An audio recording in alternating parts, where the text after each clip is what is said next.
परमेश्वर पिता का धन्यवाद करते हैं उसकी कृपा के लिए, उसकी धीरज सहनशीलता रूपी धन के लिए, जिसके कारण से आज के दिन को फिर से उसने हमारे जीवन में लाया, ताकि अपने जीवित परमेश्वर की महिमा स्तुति करने पाएँ, उसके पवित्र वचन पर ध्यान लगाने पाएँ, और ऐसा करके हम अपने जीवित परमेश्वर को और ऊंचे पर उठाने पाएँ और अपने जीवन को और जांचने पाएँ, परमेश्वर का धन्यवाद करने पाएँ। इस कारण से परमेश्वर ने फिर से आज के दिन को हमारे जीवन में जोड़ा है, धन्यवाद करते हैं। और इसलिए मैं जीवित परमेश्वर का धन्यवाद करता हूँ, आप सबों का भी धन्यवाद करता हूँ। आज के दिन में जितने लोग मेरे साथ ऑनलाइन जुड़ते हैं परमेश्वर के वचन को सुनने के लिए, हर एक के जीवन में परमेश्वर अपनी आशीषों को और भी बहुतायत के साथ उंडेले। और इसलिए आइए आज के दिन में परमेश्वर के पवित्र वचन की ओर ध्यान लगाएंगे, जो पिछले समय गुरुवार के दिन हमने देखा था कि दूसरा कुरिन्थी दूसरा अध्याय उसका 11 पद में से हमने देखा था कि शैतान का दांव हम पर न चले, क्योंकि हम उसकी युक्तियों से अनजान नहीं। परमेश्वर की इच्छा है कि हम दुष्ट जो हमारा विरोधी है, जिससे परमेश्वर के लोगों का मल युद्ध है, हम मांस और लहू से नहीं लड़ते, जैसा कि दूसरा कुरिन्थी 10 अध्याय का 5 पद में लिखा हुआ है, परंतु हमारे लड़ाई के हथियार शारीरिक नहीं परंतु आत्मिक हैं, जो गढ़ों को ढा देने के लिए काफ़ी है, प्रबल है। इसलिए हमको शैतान की चालों को, उसकी युक्तियों को, उसके उपायों को, उसके मेथड्स को और उसके अंत को जानने की आवश्यकता है। फिर आज के दिन हम ये भी देखेंगे कि तो शैतान कहाँ से आ गया, वो कैसे बन गया शैतान, पाप कहाँ से आया। और इसलिए परमेश्वर का हम धन्यवाद करते हैं। पिछले समय हमने देखा था कि शैतान का स्वभाव क्या है, नेचर ऑफ सैटन, इसको हमने देखा था जॉन 8:44 में कि वो मर्डरर है, हत्यारा है, वो झूठा है, वो लायर है। फिर हमने देखा था पहला यूहन्ना 3:8 पद में कि वो पाप करने वाला है, पाप वही करता है, शैतान करता है, आरंभ से पाप करता आया है वो, और इसी कारण से लोगों को पाप में डुबा कर रखा हुआ है। फिर हमने देखा था कि वो दोष लगाने वाला है, प्रकाशित वक्त 12 का 9 पद में हमने पढ़ा था, और 20 अध्याय में पढ़ा था को सारा संसार का भरमाने वाला है, और इस कारण से सारे संसार को आज के दिन में भरमा चुका है, वो भरमा दिया है। यहाँ तक कि अच्छे उद्धार पाए हुए लोगों को भरमा देता है, और वो भरमाता ही चले जा रहा है। इसी कारण से उसकी योजना को कैसे भरमाता है, उसको एक विश्वासी को जानना जरूरी है। फिर हमने देखा था कि वो विरोधी है, हमारा एडवर्सरी है। वो पहला पत्रस 5 का 8 पद में हमने देखा था, वो विरोध करता है। परमेश्वर का विरोधी होने के कारण से प्रभु यीशु का विरोधी हो गया। फिर प्रभु यीशु के पीछे जितने लोग चलते हैं उनका वो विरोधी है वो, और उसका काम है विरोध करना। मनुष्य विरोध नहीं करता, परंतु चूँकि मनुष्य के अंदर वो दुष्ट शक्ति जो शैतान की शक्ति है वो कार्य करती है, वो राज्य करता है। इसी कारण से वो विरोधी है, विरोध करता है वो। फिर हमने देखा था कि वो भाइयों पर दोष लगाने वाला है। प्रकाशित वक्त 12 का 10 पद में हमने पढ़ा था, वो भाइयों पर दोष लगाता है, अर्थात प्रभु यीशु के भाइयों पर। जो लोग प्रभु यीशु के भाई बहन कहलाते हैं, जो लोग इस योग्य ठहर चुके हैं कि प्रभु यीशु को अपना भाई कह सकते हैं, उन पर भी वो दोष लगाता है। परमेश्वर के सामने चला जाता है, परमेश्वर पर दोष लगाता है, पॉइंट आउट करता है। परमेश्वर के लोगों के विरोध में जब कभी परमेश्वर के लोग परमेश्वर की इच्छा के विरोध में जाते हैं, खिलाफ जाते हैं, तो उसका वो विरोध करता है। यहाँ तक हमने पिछले गुरुवार को देखा था।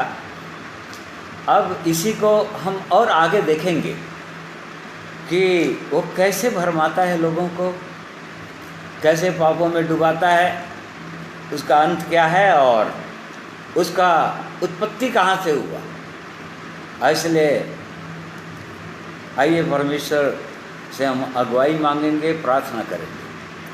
प्रेमी परमेश्वर पिता, हम आपका धन्यवाद करते हैं इसलिए कि आप सर्वशक्तिमान परमेश्वर हैं, आप सारे ब्रह्मांड का रचने वाले बनाने वाले परमेश्वर हैं, आप सनातन प्रेमी परमेश्वर हैं, आप अनंत काल के पिता हैं, शांति का राजकुमार हैं, आप अद्भुत युक्ति करने वाले पराक्रमी परमेश्वर हैं।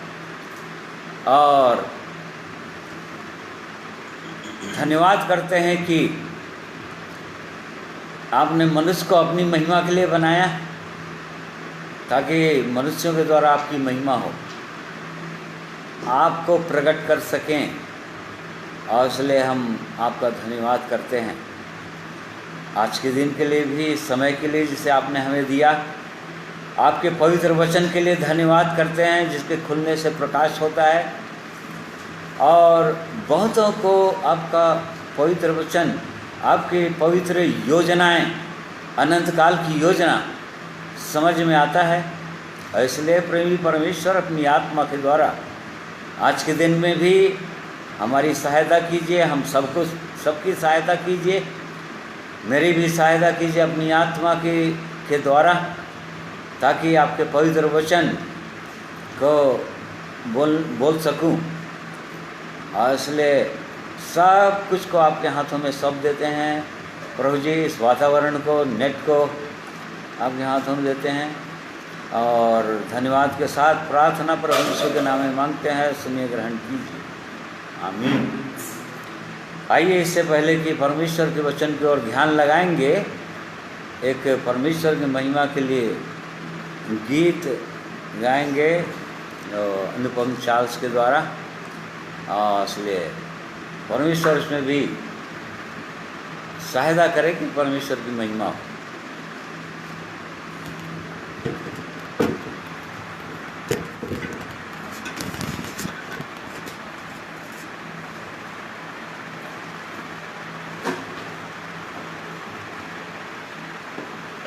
आप सबों को जय मसीह की।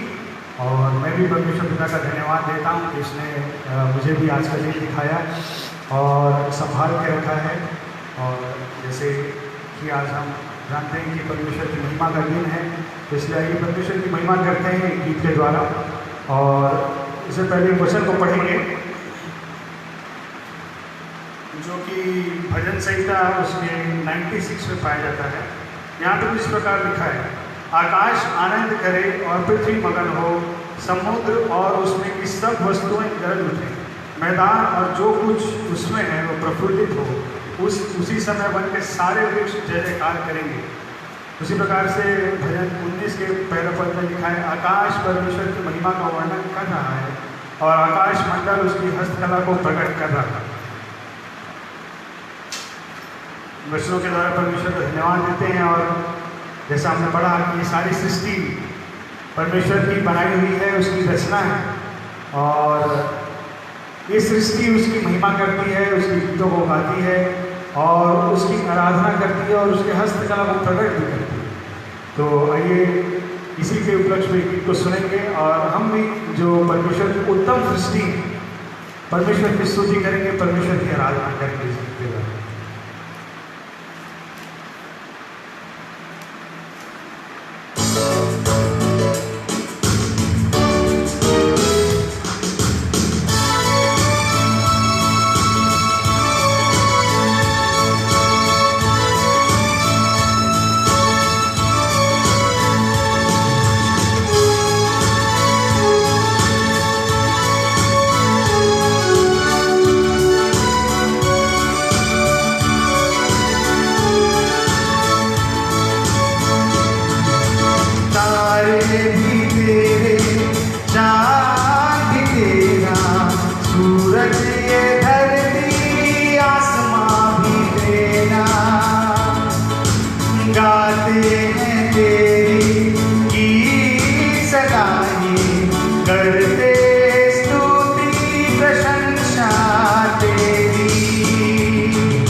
तारे भी तेरे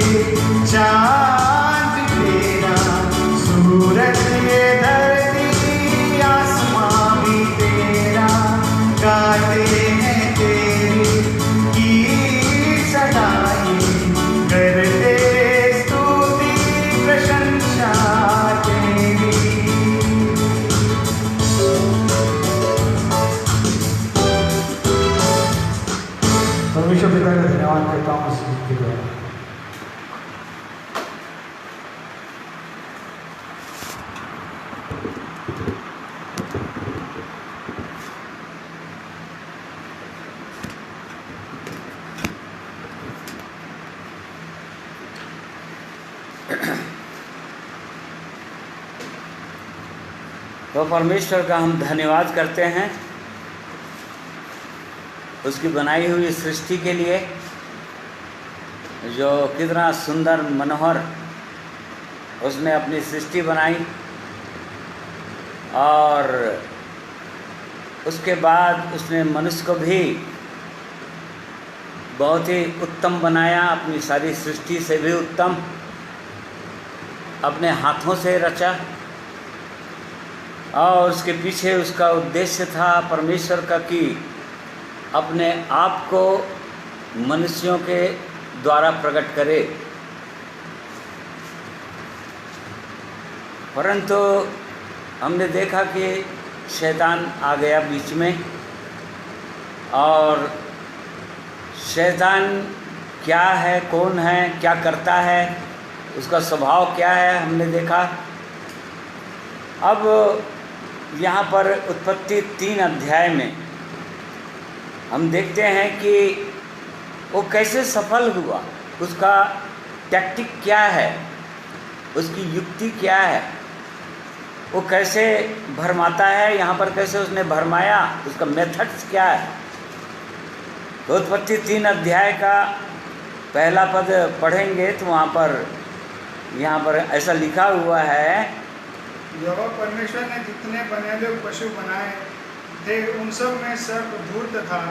उसने स्त्री से कहा, क्या सच है कि परमेश्वर ने कहा है तुम उस वाटिका से किसी वृक्ष का फल ना खाना? हाँ, यहाँ पर उसने पहला मेथड अपनाया,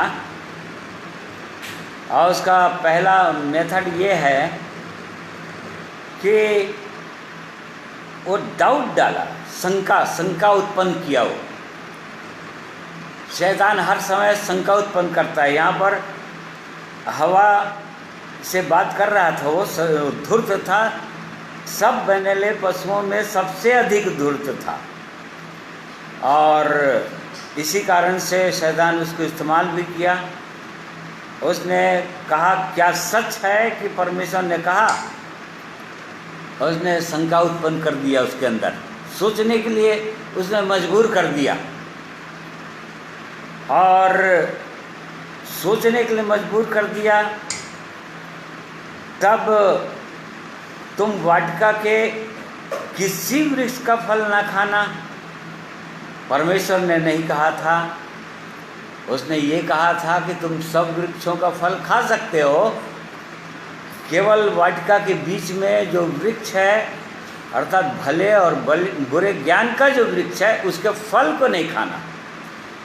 परमेश्वर ने उस पेड़ को छूने के लिए मना नहीं किया था, परंतु जब शंका उत्पन्न हो गया उसके अंदर, शैतान उसके अंदर शंका जैसे उत्पन्न किया, डाउट उत्पन्न किया कि क्या सच है परमेश्वर ने ऐसा कहा है, और तब उसने अपनी ओर से जोड़ दिया कि ना तो खाना और ना छूना।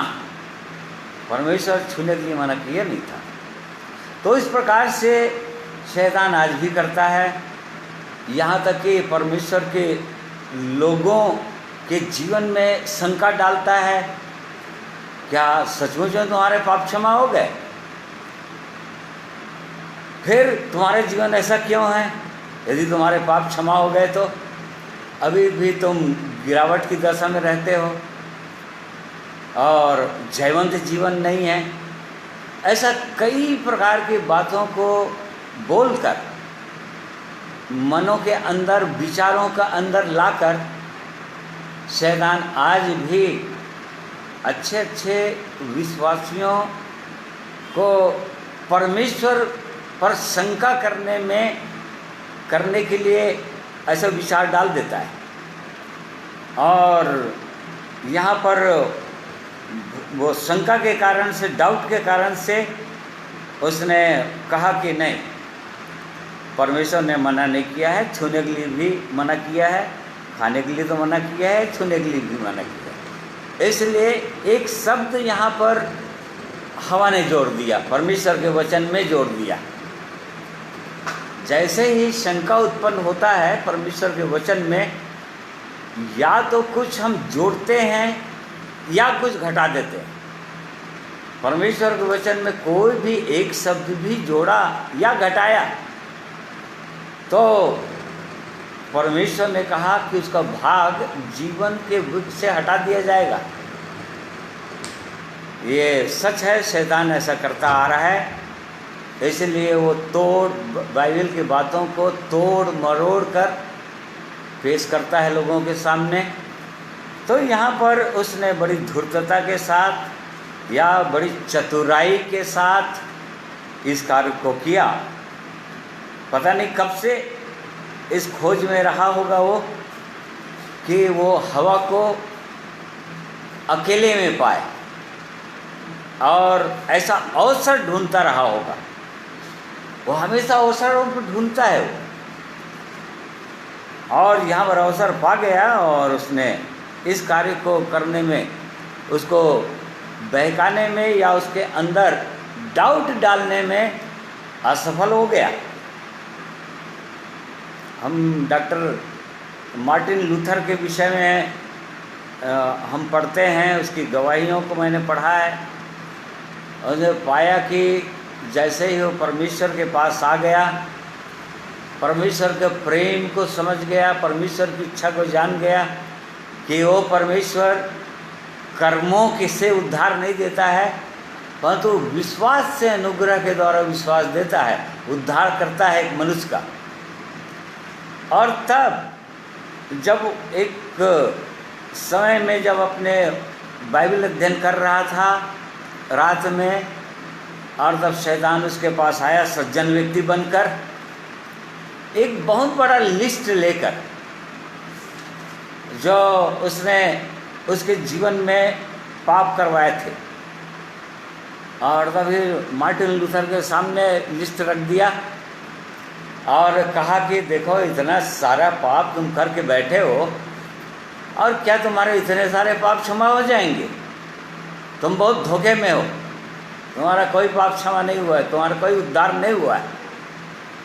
इस प्रकार से उसके अंदर वो डाउट डालने की कोशिश किया था, परंतु मार्टिन लूथर ने लाल स्याही से उस कागज़ पर पूरा लिख दिया, प्रभु यीशु का लहू सब पापों से शुद्ध करता है, और तब शैतान भाग गया। तो ऐसे ही जब कभी भी एक विश्वासी के अंदर वो शंका उत्पन्न करने की कोशिश करता है, तो हमको भी वैसे ही करना चाहिए। ये शैतान का ये पहला मेथड है। फिर इसी के चौथे पद में, उत्पत्ति 3 अध्याय के चौथे पद में हम पढ़ते हैं, तब सर्प ने स्त्री से कहा, तुम निश्चय नहीं मरोगे। परमेश्वर के सत्य को वो एकदम नकार दे रहा है, झूठ बना दे रहा है।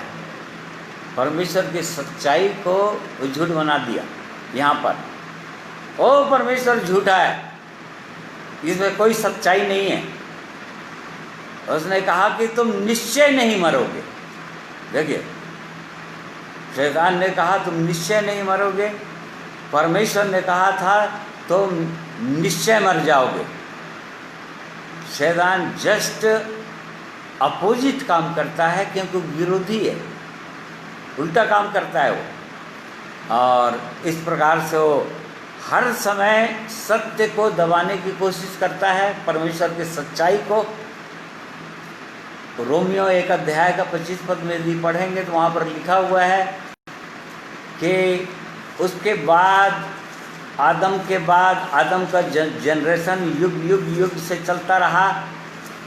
आज मनुष्यों के अंदर भी यही बातें आ गई, और वहाँ पर देखिए क्या लिखा है, क्योंकि उन्होंने परमेश्वर की सच्चाई को बदलकर झूठ बना डाला। हाँ देखिए, परमेश्वर की सच्चाई को बदलकर उन्होंने झूठ बना डाला, और सृष्टि की उपासना और सेवा की, ना कि उस सृजनहार की जो सदा धन्य है। आमीन। इस प्रकार से वो जनरेशन टू जनरेशन मनुष्यों के अंदर वो शैतान का कार्य आदम से लेकर उसका स्वभाव आ गया। आज मनुष्य हर सच्चाई को झूठ बनाने की कोशिश करता है। आज मनुष्य झूठ बना डाला है, सृष्टि की उपासना करता है, अपने सृष्टिकर्ता को नहीं जानने के कारण से।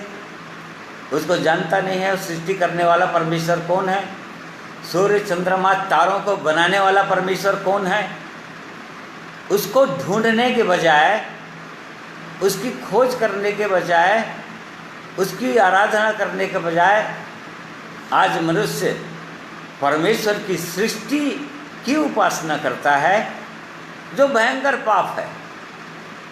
जो व्यवस्था विवरण 4 अध्याय में लिखा है कि तुम बिगड़ नहीं जाना, बिगड़ कर तुम ऐसा नहीं करने लग जाना, क्योंकि वो परमेश्वर दिखाई नहीं देता, वो आत्मा है।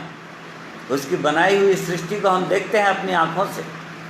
तो शैतान का यहाँ पर दूसरा टेक्टिक है, दूसरी युक्ति है कि हमेशा परमेश्वर की सच्चाई को बदलता है और झूठ बनाता है। उसी के एक 18 पद में लिखा है, उसी का 18 रोमन्स 1:18 में देखिए क्या लिखा है। परमेश्वर का क्रोध तो उन लोगों की सब अभक्ति और अधर्म पर स्वर्ग से प्रकट होता है, जो सत्य को अधर्म से दबाए रखते हैं। देखिए आज मनुष्य जो है सत्य को अधर्म से दबा कर रख दिया है।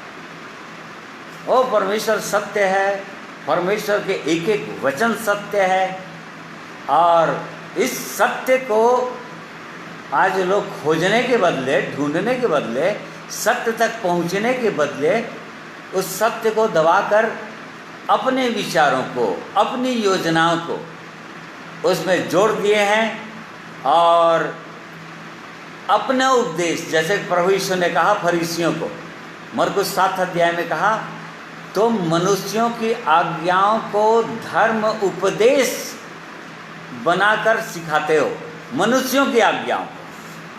तो आज ये शैतान का काम है, ये शैतान की योजना है, और इसलिए परमेश्वर के पवित्र वचन को और हमको ठीक से जानने की आवश्यकता है तो शैतान काम कैसे करता है। यहाँ पर हमने देखा कि शैतान परमेश्वर की सच्चाई को, अर्थात परमेश्वर को झूठा ठहराया उसने, जिसने कहा था आदम को कि तुम निश्चय मरोगे, उसने कहा तुम निश्चय नहीं मरोगे। एकदम जस्ट उल्टा कर दिया सच्चाई को परमेश्वर की।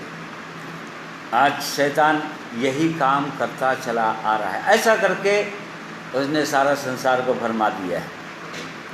फिर 5वें पद में हम पढ़ते हैं, 3 अध्याय के उत्पत्ति 3 के 5वें पद में हम इस प्रकार से पढ़ते हैं, वरन परमेश्वर आप जानता है कि जिस दिन तुम उसका फल खाओगे उसी दिन तुम्हारी आंखें खुल जाएंगी और तुम भले बुरे का ज्ञान पाकर परमेश्वर के तुल्य हो जाओगे। हाँ, यहाँ पर शैतान ये बोल रहा है कि परमेश्वर आप जानता है कि तुम उसके बराबर हो जाओगे, और परमेश्वर तुम्हारी भलाई नहीं चाहता बिल्कुल कि तुम परमेश्वर के बराबर हो या परमेश्वर के उत्तम उन आशीषों को प्राप्त करो।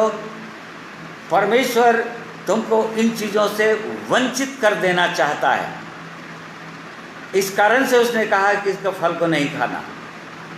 तो देखिए परमेश्वर की जो योजना है मनुष्य के लिए, उसी को यहाँ पर बदल दिया उसने। अर्थात परमेश्वर का जो उद्देश्य है मनुष्य के बनाने के पीछे, उसका उद्देश्य सही नहीं है। परमेश्वर मनुष्य का भला नहीं चाहता है कि वो परमेश्वर की एक एक बातों को जाने समझे, वो नहीं चाहता है। ऐसा करके परमेश्वर की योजना को उसने पलट दिया यहाँ पर, और ये बताना चाहा कि परमेश्वर नहीं, वो झूठा है, वो उसमें सत्य नहीं है, और इस कारण से तुमको वो उत्तम आशीषों से वंचित कर देना चाहता है। इसी कारण से उसने ऐसा किया है। तो ये उसकी योजना है शैतान की। प्रिय भाइयों और बहनों, वो शैतान ऐसे ही करना चाहता है। इसलिए परमेश्वर जो अपनी योजना, अपनी इच्छा, अपना उद्देश्य मनुष्य के सामने रखता है, उसने रख दिया है बाइबल के अंदर। परमेश्वर का वचन हमारे पास है, पुराना नियम नए नियम के अंदर, परंतु शैतान जो है उसको अलग ढंग से पेश कर दिया है लोगों के पास। वो पूरी सच्चाई को प्रकट नहीं किया। परमेश्वर की भली मनसा को मनुष्य के अंदर प्रकट नहीं किया, आज भी नहीं करता है। इसलिए पौलुस प्रेरित जब एल्डर्स लोगों से प्रेरितों के साथ जब बात कर रहे थे, प्रेरितों का 20 अध्याय में दिया हुआ है, और तब फिर उसने कहा कि मैंने परमेश्वर की पूरी योजना को, पूरी मनसा को प्रकट करने में नहीं झिझका।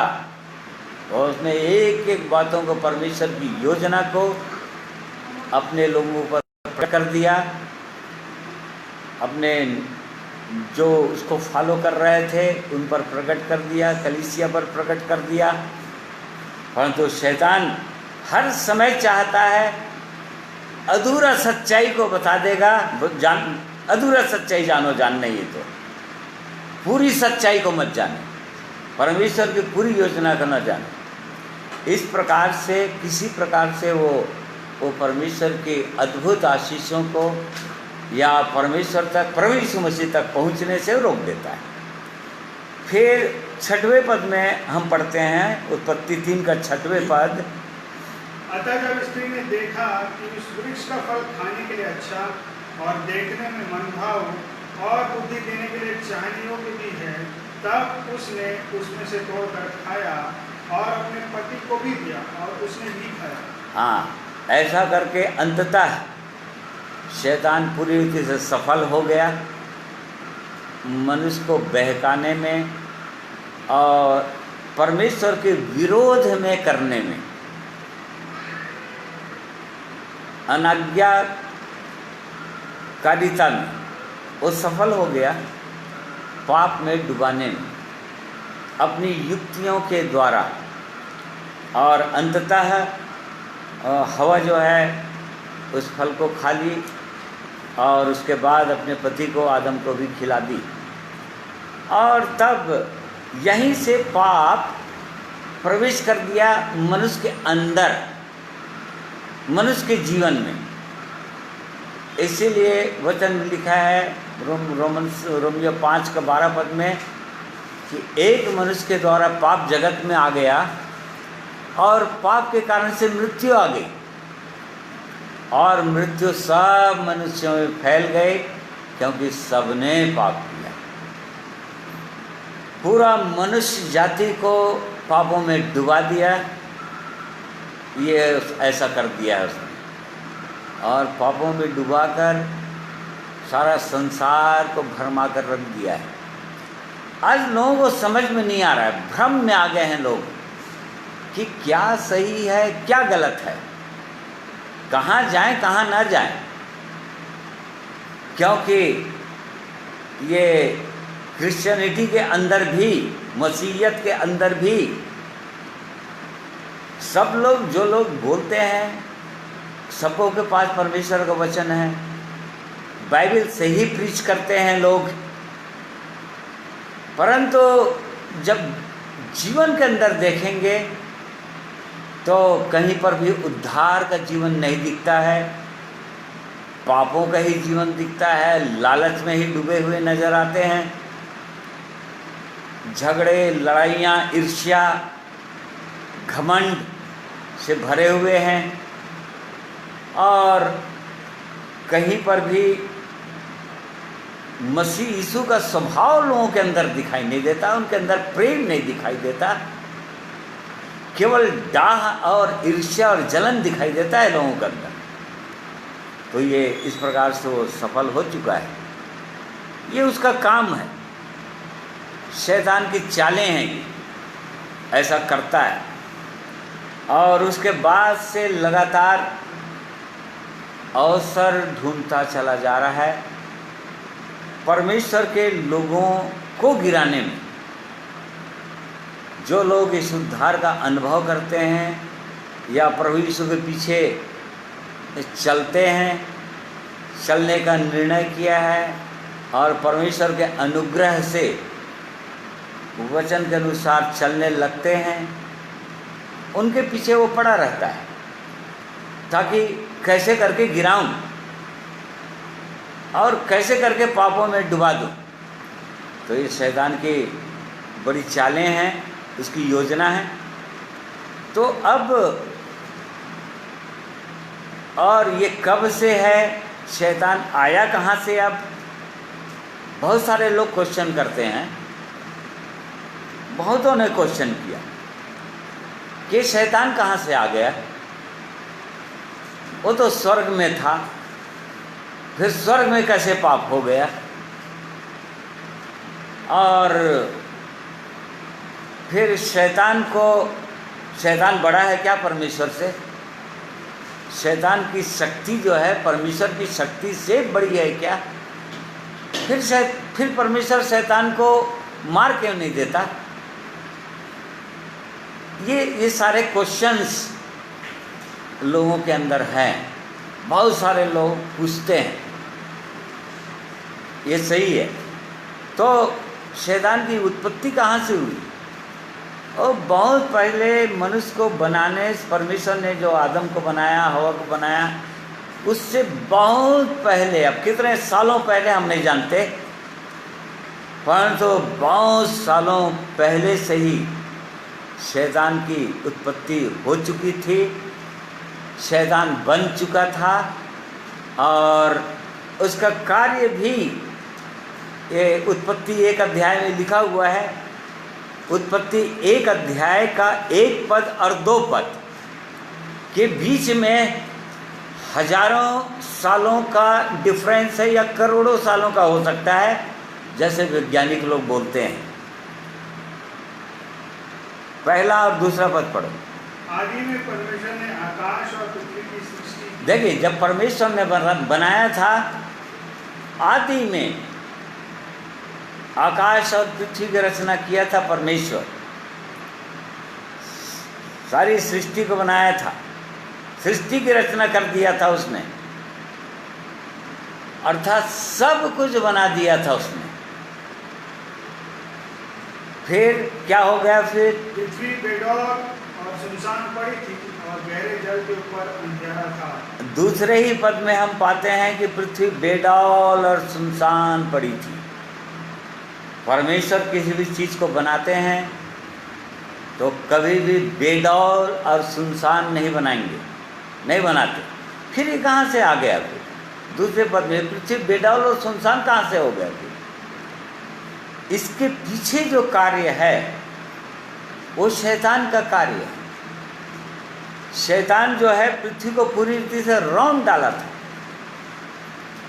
और इस कारण से बेडौल हो गया था, सुनसान हो गया था और अंधेरा छा गया था, अंधकार में डूब गया था। तो शैतान ये आया कहाँ से था, इसके विषय में भी हम पढ़ते हैं। बाइबल के अंदर जो यहेजकेल नबी की पुस्तक, उसका 28 अध्याय, बुक ऑफ इज़ेकियल चैप्टर 28 और यशायाह 14 अध्याय, आइज़ाया 14, इस दोनों अध्यायों में हम ये शैतान कहाँ से बन गया, कौन था वो, इसके विषय में हम वर्णन पाते हैं परमेश्वर के वचन में। तो यहेजकेल 28 अध्याय उसका 12 पद से देखते हैं। हे मनुष्य के संतान, सोर के राजा के विषय में मिलाकर दी जाकर उससे क्या है? परमेश्वर यहोवा कहता है, तू तो उत्तम से भी उत्तम है। यहाँ पर सोर के राजा के विषय में बोल रहा है। सोर का राजा जो उसके पीछे जो कार्य कर रहा था, शैतान काम कर रहा था। जैसे कि बहुत सारे लोगों को, दुष्टात्माओं को जो निकालते हैं, बहुत लोगों के अंदर दुष्टात्माएं रहती हैं शैतान की जो आत्मा जो है समाया रहता है। उसको जब उस प्रार्थना करते हैं परमेश्वर के लोग, परमेश्वर के नाम से उससे बात करते हैं, बिल्कुल एग्जैक्टली वैसे ही यहाँ पर परमेश्वर सोर के राजा के विषय में बोल रहा है, जिसके अंदर होकर जिसके पीछे जो कार्य कर रहा था, शैतान काम कर रहा था, उसको बोल रहा है। क्या बोल रहा था? परमेश्वर यहोवा कहता है, तू तो उत्तम से भी उत्तम है, तू बुद्धि से भरपूर और सर्वांग सुंदर है। हाँ, तुम तो उत्तम से उत्तम है। वो बोला कि you are the seal of the perfection, अर्थात तो पूर्णता पर छाप देता है। हिंदी वो स्टार में लिखा हुआ है, वो सील ऑफ परफेक्शन था। वो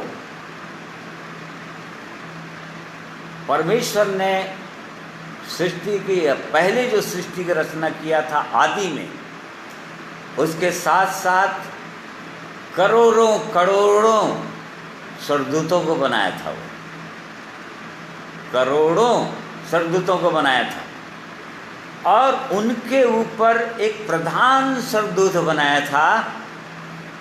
प्रधान स्वर्गदूत था, उसके विषय में लिखा, जो करोड़ों स्वर्गदूतों के ऊपर था वो, और उसकी अगुवाई में ये लोग चलते थे, स्वर्गदूत लोग। ऐसा उत्तम वो उसने बनाया था। इसलिए यहाँ पर लिखा है, तू तो उत्तम से भी उत्तम, अर्थात तू सील ऑफ परफेक्शन था, पूर्णता पर छाप था।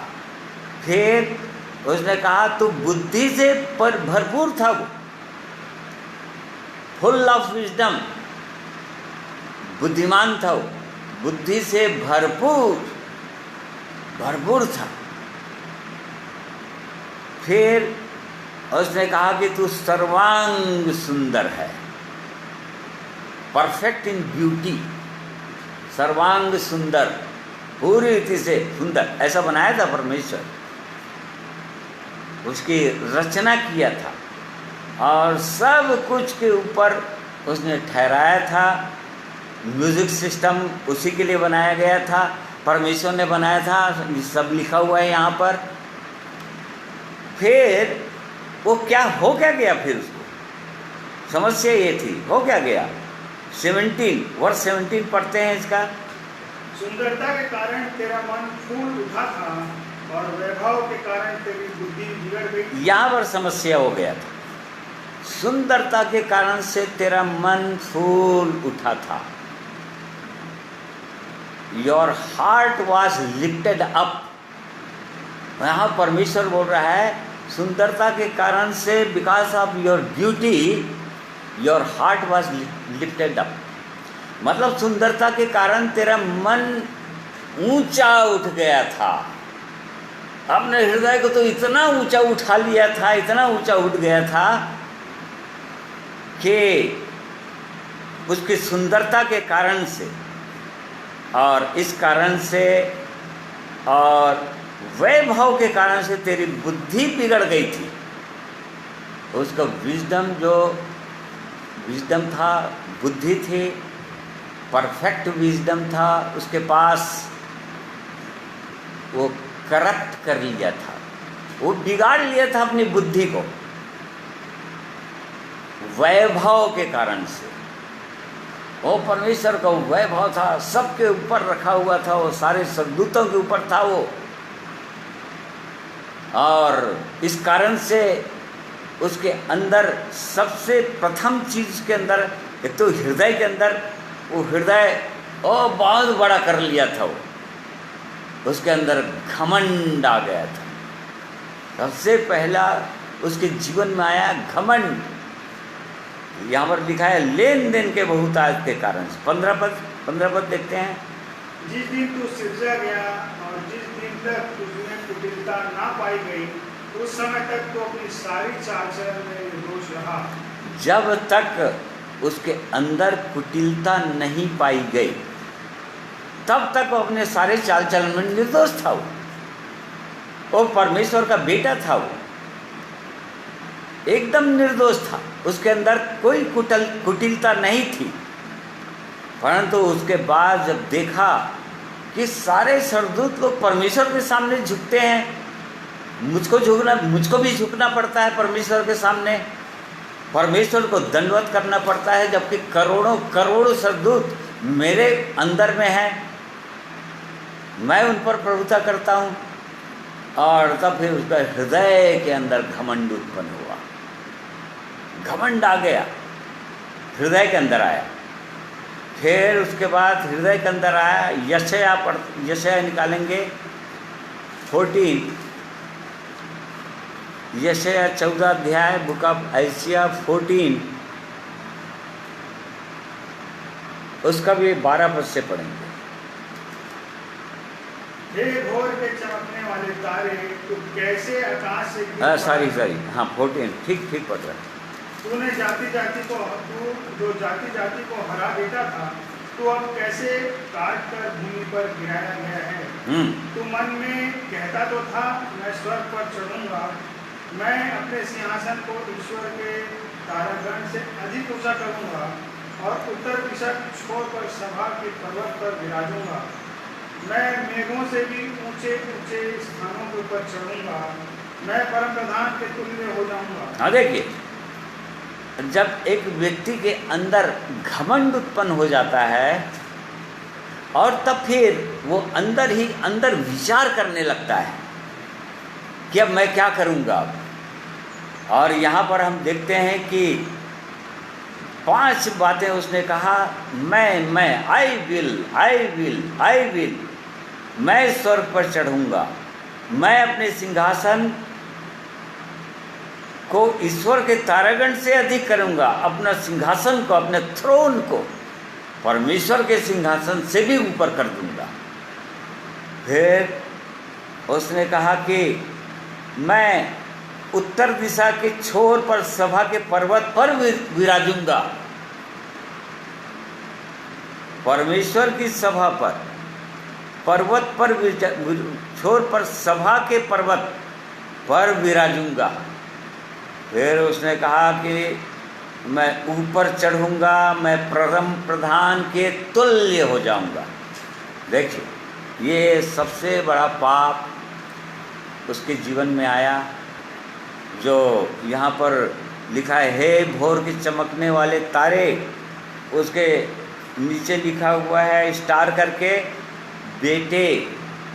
वो परमेश्वर का बेटा था, राइट हैंड था वो, परमेश्वर ने ऐसा बनाया था उसको। और जब तक उसके अंदर घमंड नहीं आया तब तक वो एकदम निर्दोष था वो। तो घमंड आ कहाँ से गया?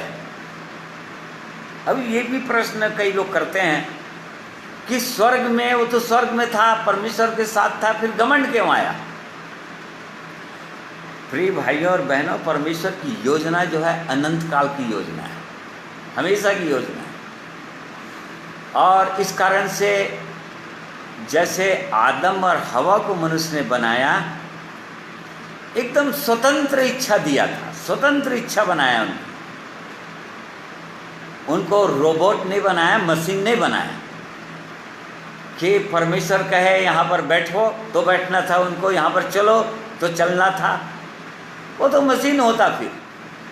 फिर यहाँ पर कहीं पर परमेश्वर से लोग प्रेम करते हैं या परमेश्वर के आज्ञाकारी हैं या पवित्र जीवन है उनका, इसका प्रश्न ही कभी भी नहीं उठता।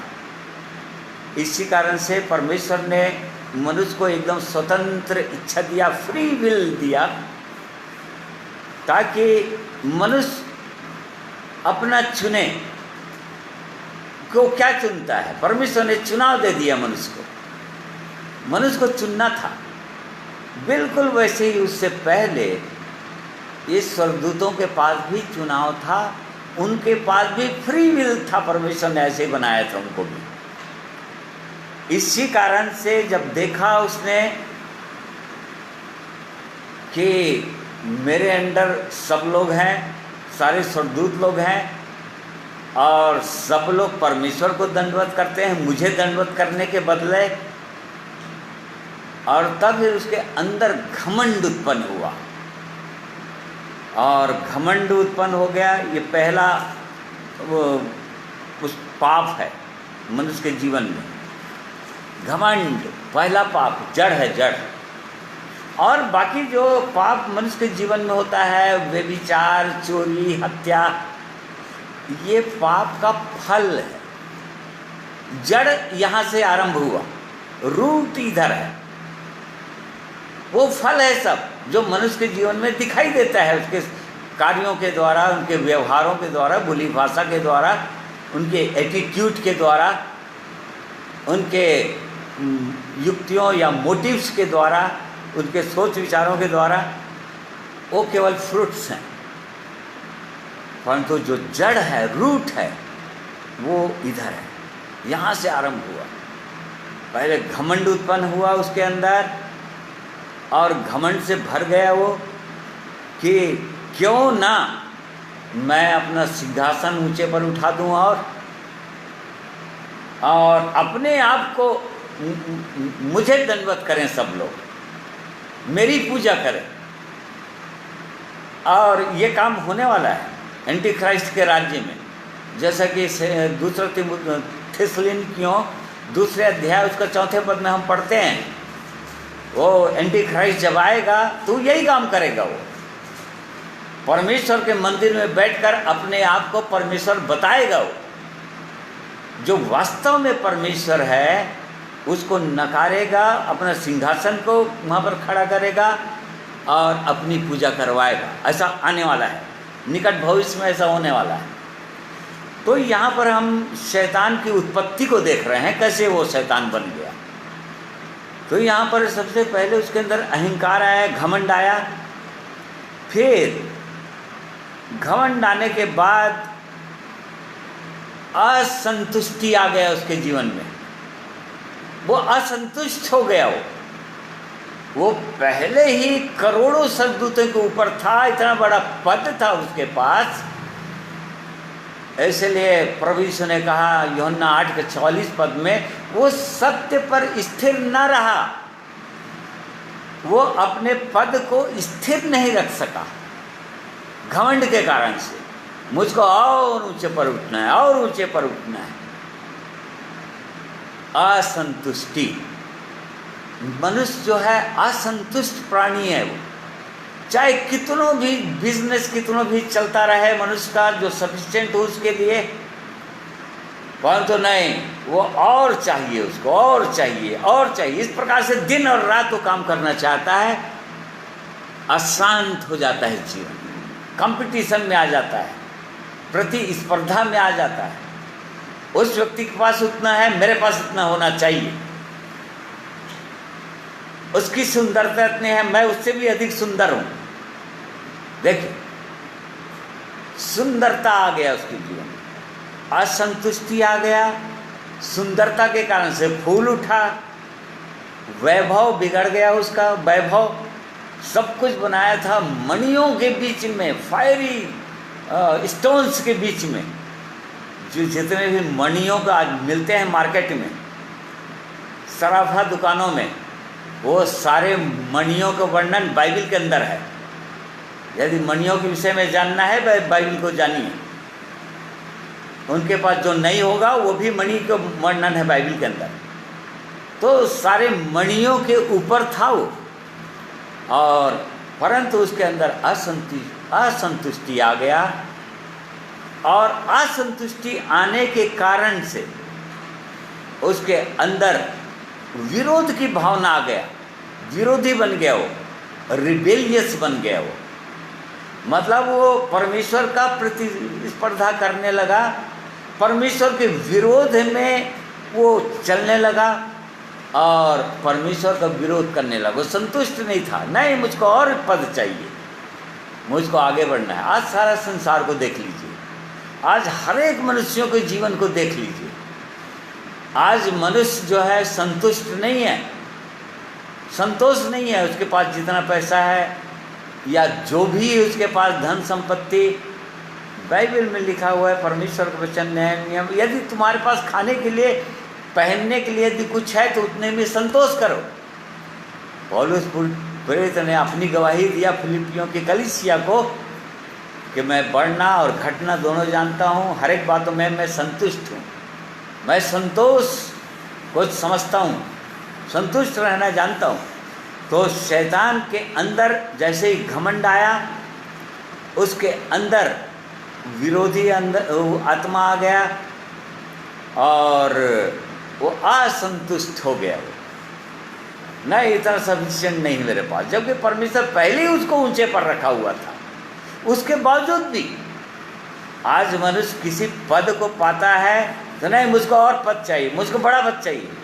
कलीसियाओं के अंदर देख लीजिए, सारे चर्चेस के अंदर देख लीजिए, आज पदों के लिए झगड़े लड़ाइयाँ होती है, वोटिंग होता है, पूरा पॉलिटिकल सिस्टम घुस गया है, राजनीति घुस चुका है।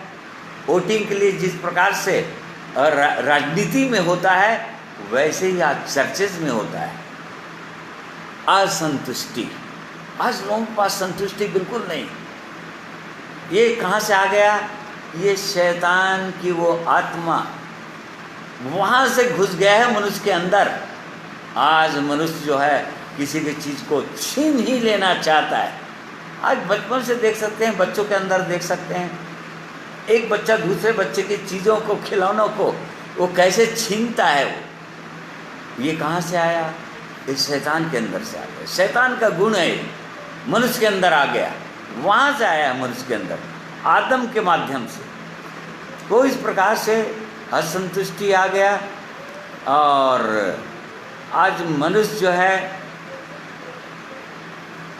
इसी तीनों चीज़ों के अंदर ये रूट है। प्रिय भाइयों और बहनों, ये जड़ें हैं शैतान की और जो कटना जरूरी है। इसीलिए यूहन्ना नए नियम के अंदर जब यूहन्ना बपतिस्मा देने वाला आया, उसने कहा मत्ती 3 अध्याय का 10 पद में कि कुल्हाड़ा अभी भी पेड़ की जड़ों पर रखा हुआ है, वो जड़ को ही काटेगा वो, क्योंकि जड़ें जो है पाप का जड़ है, वो शैतान से आ गया है मनुष्य के अंदर। और शैतान के अंदर इसीलिए निकम्मा चाल चलन बाप दादों से पीढ़ी दर पीढ़ी आदम से चला आ रहा है मनुष्य के अंदर। वो जड़ कटना जरूरी था, जरूरी है। इसलिए आज बहुत सारे विश्वासियों के अंदर हम देखते हैं कि अभी भी कितने सालों का विश्वासी जीवन के अंदर भी, उद्धार का जीवन पाने के बाद भी आज वही बातें हैं, घमंड की बातें हैं, झगड़ा लड़ाइयाँ हैं, सब कुछ झगड़े लड़ाइयाँ अहंकार से होता है। नीति वचन के अंदर इन बुक ऑफ प्रॉवर्ब्स सब कुछ लिखा हुआ है। लालच के कारण से, नहीं मुझको ये पद में मैं संतुष्ट नहीं हूँ, मुझको ये पद चाहिए, मुझको और आगे चाहिए। आज मनुष्य संतुष्ट नहीं है, बिल्कुल अपने पोजीशन से संतुष्ट नहीं है, अपने पदों से संतुष्ट नहीं है, अपने धन संपत्ति से संतुष्ट नहीं है। संतोष नाम का चीज ही नहीं, सेटिस्फेक्शन है ही नहीं, और हो भी नहीं सकता है जब तक परमेश्वर का अनुग्रह उसके जीवन में ना हो जाए, उद्धार का जीवन ना आ जाए। और उद्धार के जीवन को पाने के बाद भी यदि सेल्फ लाइफ, यहाँ पर जब प्राइड आया मनुष्य के और शैतान के अंदर, वो लूसीफर कहलाता है। लूसीफर के अंदर जैसे ही प्राइड आया, अहंकार आया, अर्थात उसका सेल्फ लाइफ, स्वतः का जीवन, वो संतुष्ट नहीं हुआ, और मुझको चाहिए, और मुझको चाहिए। आज मनुष्य के जीवन में स्वतः का जीवन है। मनुष्य जो है सेल्फ सेंटर्ड लाइफ में जीता है, सेल्फ सेंटर्ड लाइफ है मनुष्य का। मुझको ये चाहिए, मेरे लिए चाहिए, अपने लिए जीता है मनुष्य आज। और इसी कारण से उनके जीवन कहीं भी संतुष्टि नहीं है, कभी कहीं आनंद नहीं है, प्रेम नहीं है। ये मनुष्य की बहुत दयनीय बुरी दशा है। तो यहाँ पर हमने देखा कि वो स्वर्गदूत जो 6 छाने वाले करूब बोलता है, अनाइंटेड चेरूब, देखो वो अभिषिक्त करूब था, वो जो इब्लिस बन गया या शैतान बन गया या परमेश्वर का विरोधी बन गया, वो छाने वाला करूब था, वो अनाइंटेड करूब था। उसके पास सारे वरदान थे, जो गिराने के बाद भी इसी कारण से आज भी वो अपने वरदानों का उपयोग करता है। और इसी कारण से आज संसार के लोगों को समझ में नहीं आता, परमेश्वर के लोगों को भी समझ में नहीं आ रहा है कि काम कौन कर रहा है। वो शैतानी करता है, उसके पास वो वरदान अभी भी है, वरदानों को छीना नहीं है परमेश्वर, अनाइंटिंग को छूना है, छीन लिया है परमेश्वर, अभिषेक को छीन लिया है। परंतु जो उसके पास गिफ्ट था, जो बाजा बजाने का, गाने का, उसको थोड़ी छीना है, वो तो आज भी इस्तेमाल कर रहा है वो। और इसी कारण से सारा संसार को भरमा कर रख दिया है। और इसलिए प्रिय भाइयों और बहनों, इन शैतान की चालों को जानना हमको ज़रूरी है कि कैसे काम करता है। वो अवसर ढूंढता ही चला जा रहा है मनुष्य के जीवन में कि कब अवसर पाए, और इसलिए हमको अवसर नहीं देना चाहिए। पौलुस ने कहा कि शैतान का दांव हम पर ना चले, हम शैतान की युक्तियों से अनजान नहीं। इसलिए वो और कलीसिया के भाइयों को बोल रहे थे, वो उसका संदर्भ ये था कि कुछ भाइयों के बीच में अनबन था, मन मुटाव था, और इस कारण से पौलुस प्रेरित बोल रहा था तुम उनको क्षमा कर दो, अपने प्रेम का प्रमाण दो उनको क्षमा करके। नहीं तो क्या होगा, शैतान का दांव चल जाएगा, शैतान को अवसर मिल जाएगा, शैतान कहीं न कहीं उसके अंदर विरोधी आत्मा को डाल देगा और इस प्रकार से गिराने में उसको सफल हो जाएगा। आज प्रिय भाइयों और बहनों, इसी कारण से शैतान बहुतों के जीवन में कार्य करने में सफल हो जाता है, गिराने में सफल हो जाता है, घमंड उत्पन्न करने में सफल हो जाता है और बहुतों को गिरा चुका है। और इसलिए परमेश्वर आज के दिन में इन वचनों के द्वारा हमारी सहायता करें कि हम चौकस रहें, बहुत ज़्यादा चौकस रहें, और दुष्ट शैतान की आत्माओं को किसी भी प्रकार से अपने जीवन में कार्य करने के लिए अवसर न दें। इसलिए प्रभु के चरणों में हमेशा दीन रहें।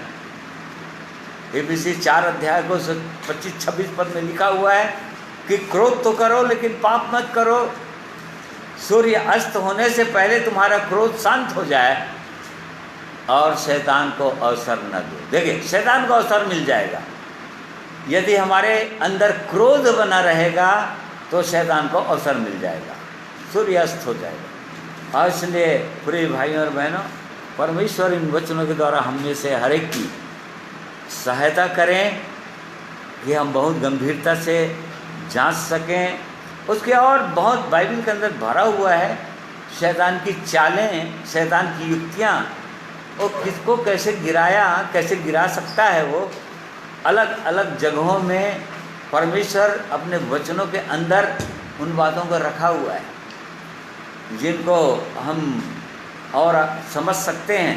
वचन को पढ़ेंगे तो जानेंगे कि शैतान कैसे कैसे काम करता है और कैसे सफल भी हो जाता है। जो लोग सतर्क नहीं रहते, जो लोग परमेश्वर के वचन पर ध्यान नहीं देते, उसके वचन को जानने की इच्छा नहीं रखते, उनके जीवन में कार्य करता है। और इसलिए परमेश्वर इन वचनों के द्वारा हर एक को आशीष प्रदान करें। आइए एक गीत और सुनेंगे परमेश्वर की महिमा के लिए।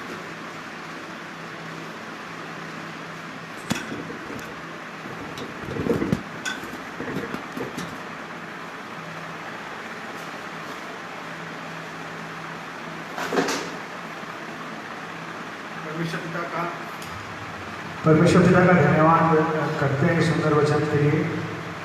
और जिस तरह से हमने देखा कि हमको शैतान की चालों को और उसकी युक्तियों को समझना ज़रूरी है और परमेश्वर की ओर हर समय अपनी दृष्टि को हमको लगाना है, तभी हम शैतान की युक्तियों से बच सकते हैं परमेश्वर के अनुग्रह के द्वारा। क्योंकि वो परमेश्वर सृष्टि को बनाने वाला परमेश्वर है और वो वचन में कहते हैं कि मैं सदैव तुम्हारे साथ हूँ, तुम किसी भी परिस्थिति से होकर गुजरो, मैं तुम्हारे साथ हूँ। पवित्र शास्त्र बाइबल में या पढ़ेंगे तो 365 बार ये आया है कि मत डर, मैं तेरे साथ हूँ। इसी के उपलक्ष्य में इस गीत को सुनेंगे। वो परमेश्वर हर परिस्थिति में हमारे साथ रहता है, वो हमारे संग संग चलने वाला परमेश्वर है।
बनाने वाला मैं यहोवा तेरे साथ हूँ।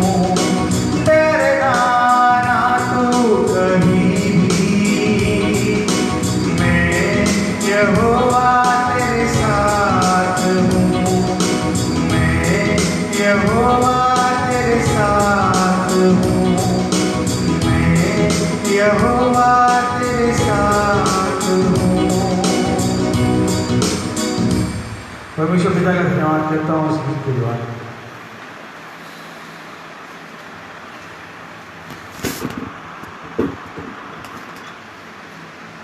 धन्यवाद करते हैं सुंदर गीत के लिए, और परमेश्वर की प्रतिज्ञा के लिए धन्यवाद करते हैं जो उसने अपने लोगों से प्रतिज्ञा किया है, बार बार प्रतिज्ञा किया है कि मैं तेरे संग रहूँगा अंत तक। प्रभु यीशु ने कहा अपने चेलों को, इस अधिकार से जाओ क्योंकि मैं तुम्हारे साथ रहूँगा अंत तक।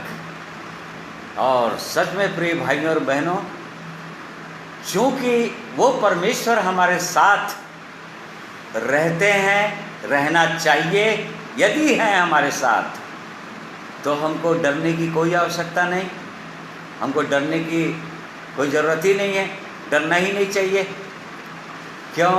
क्योंकि आंधी और तूफान भी यदि आते हैं तो भी हमारा परमेश्वर शांत करने वाला परमेश्वर है, प्रभु यीशु है, और हमें अपने पंखों तले छिपा कर रखने वाले प्रभु। इसलिए परमेश्वर का धन्यवाद करते हैं ऐसे सुंदर प्रतिज्ञाओं के लिए, वचनों के लिए।